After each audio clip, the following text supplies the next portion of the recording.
ఆంధ్రప్రదేశ్ రాష్ట్రం చివరి రాష్ట్రం కాబట్టి ఎక్కడ నీళ్లు వచ్చినా మన తర్వాత సముద్రంలోకి వెళ్తాయి. పోలవరం తర్వాత రాజమండ్రి తర్వాత సముద్రం తప్ప వేరే మార్గం లేదు.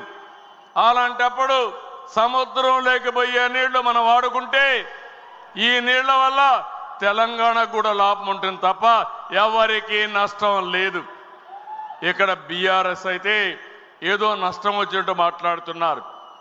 నేను ఆ రోజు కూడా ఏదైతే వాళ్ళు ప్రాజెక్టు కట్టినప్పుడు గోదావరి పైన నేను ఎప్పుడు కూడా అబ్జెక్ట్ చేయలేదు.